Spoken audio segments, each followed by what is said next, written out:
Welcome back. Yes, as you've seen there, Professor Usman Yusuf joins us next. Good morning. Thank you for coming on today, Prof. Thank you for having me, Chamberlain. Well, the campaigns are thick and fast, inching towards breasting the tape on election day, the big election day, 25 February. We'll talk about that date as we progress. But how have you found this experience? I mean, is it new for you? Very new. I'm from the hospital and bench research, thrown into this. It's fun. Is it? It is. Because, I mean, sometimes you hear politicians say one thing, they do some other things. Professionals are afraid to get close, to engage with the politicians. It's different for you. Now, the reason, honestly, I got engaged, we all must. If we leave it to people we call politicians, nobody was born a politician. President Muhammad Buhari was a soldier, Obasanjo was a soldier. Everybody must get involved to fix this country.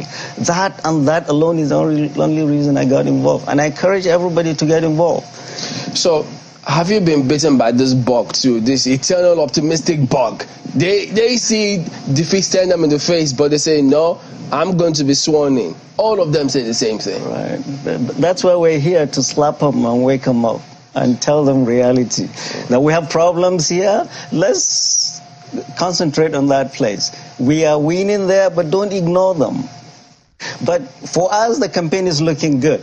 How good? I mean, why do you say so? Because there are several other areas that the APC will tell you we are way stronger than the PDP, because PDP, the Labour Party, are taking a chunk of what's going on with them. They're not sure how the 5 governors may go. So all of those uncertainties, they say, appears to have chipped away at the block of that of the PDP. So where do you still get confidence from? Right. Is there a bigger confusion than we are seeing now in the APC? Right?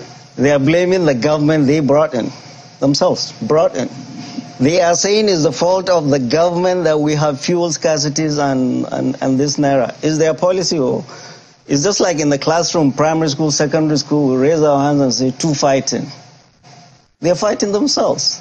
We are organized, we are reaching our base, we are talking to people in the language they understand and telling them it will be suicidal for you to re-elect APC again. They came with 3 points: want to control insecurity, corruption, and improve the economy. Our question to all Nigerians is, is your life better today than it was 8 years ago? Definitely not.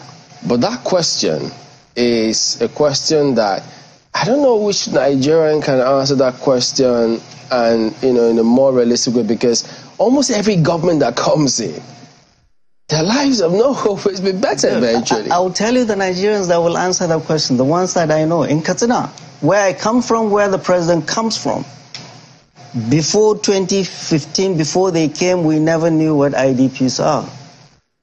When they talk about IDPs, we used to think about Northeast. Now we have 1/3 of my state is under siege by bandits. Our capital city is filling up with IDPs. IDPs we never saw. Poverty. The National Bureau of Statistics came up with numbers. 133 million Nigerians are in multidimensional poverty under a government that promised us over the last 8 years that they were going to take 100 million people out of poverty over 10 years.